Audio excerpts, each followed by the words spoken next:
and welcome to our feature interview for today. Our guests today are members of the Economics Club here at Emory and Henry. We've got Mr. Eric Houff and Mr. Nick Copeland.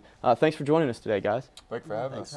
Now, y'all are two of the founding members of the Economics Club here at Emory. Tell us a little bit, and either one of you can start. Tell us a little bit about what the Econ Club's mission is, and how y'all are doing so far. You want to take it?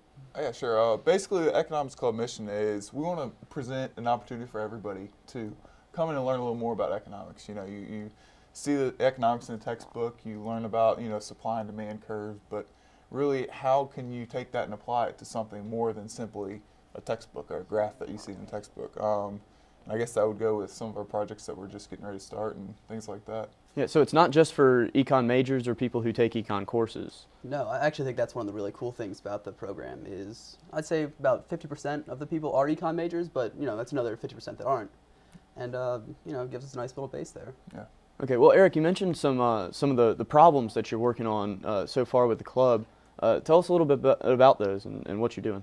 Well, we kind of thought of the theory, there's simple exchange rates, and basically what that does is it compares one currency to another, and gives you value. Say, for example, throwing numbers out there, say $1 US is equal to so many Japanese yen, for example. So we thought about it. We have flex dollars here at Emory and Henry College, right, and they're basically our basis of buying snacks, food, anything you imagine. So we were kind of curious as to what would an exchange rate be for real US dollars to our flex dollars. How much are our flex dollars actually worth in terms of real currency? Yeah, so what you're saying there is that the flex dollars, they're supposed to be indicative of U.S. dollars. We use a dollar sign and everything. We've got a certain number of flex dollars with our meal plan each semester. What you're saying is that's not equal to a U.S. dollar, that they're marked up or marked down? We've sort of yet to determine that, but they are in some ways sort of their own currency. You can't go out and spend a flex dollar at Kroger. Believe me, I've tried. It did not work out very well. But they do. You can buy stuff from the C-store, say, with U.S. dollars, but I'd say, what do you think, 90% maybe? And that's a completely, without research number that I'm throwing out there. But it's mostly based on flex dollars, and I think the prices are set in accordance with that. Yeah. So how far are y'all on this problem, and what have you been doing to apply economic theory to it? See, we're just starting this problem, and that's where we're still iffy right now on a lot of these numbers. I think that I would say we have a general consensus as of we have kind of a hypothesis that our flex dollars are basically going to cost a little more money. Everything's going to cost us a little extra, or at least that would be my personal hypothesis. I don't know. I would say general consensus would say the same, because I know I've seen say for example, a candy bar is $1.29 in flex dollars, compared to you go to a store and it's 89 cents, 99 cents. So that right there would show a hike up in your prices. But at the same time, I'm curious to see how that's just a candy bar, and that's not 100% research. But what is it going to be like when we start looking at like Lunchables, sodas, ice cream? There's a big market basket that we can play with there. Right, and what's the goal of the question? Are you trying to affect change in how the C-store or the HUD or any of that is operated? Maybe in the long run. That's certainly not our intent right now. So yeah, what we want to do is sort of set up the market basket, and what we mean by that is just collect a bunch of different, see how much different stuff costs at the HUD, and then go out to maybe a few grocery stores or something like that, and compare the two prices, and so that should give us the nominal rate. And then from there, eventually we hope to sort of get more at the real exchange rate, which takes into account a whole bunch of other influences. Right. So let's talk about the Economics Club on more of a broader scale. I was there at the Senate meeting when you guys were officially enacted as a club in the fall semester. Talk to us about that process and maybe your charter members and where the club's membership has gone from there. Yeah, so it started out really with three of us, I think. Eric, Cole Conley, who works at EHCtv, and myself. And so we had discussions for probably a good 6 months before we eventually got around to putting it in paper. And so currently we have four officers, the three of us, and Madison Williams. And we meet, Once every 2 weeks. Every 2 weeks, what we try and shoot for. And you know, we've had as many as 20 people show up to our meetings, so we're hoping to build a good base there. Okay. Do you have a professor working in an advisory role, or?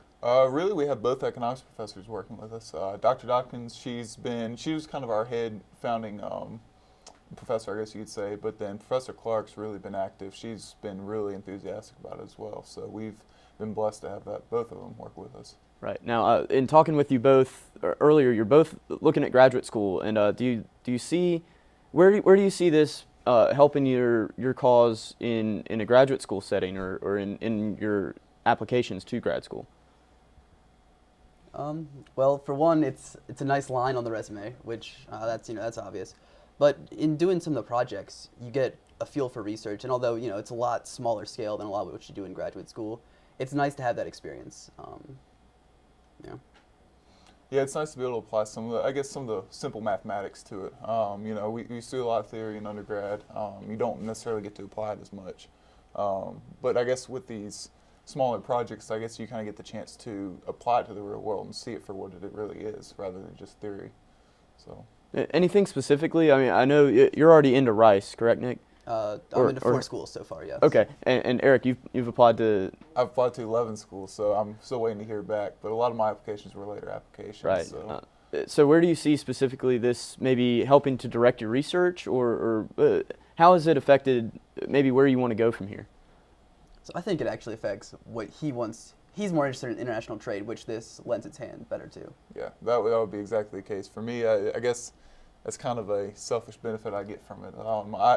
Kind of ironically enough, but I love international stuff. I like looking at exchange rates, difference between currencies, between countries. Purchasing power parity, meaning really how much, kind of in another sense, how far will a dollar go in another country. Things like that I think are pretty fascinating. So in my sense, it really benefits me, I think, in that aspect. Okay, so with both of y'all graduating and Madison Williams, who you said is the 4th officer, that just leaves Cole as far as the leadership for the Econ Club goes. Where do you see the future of this club going?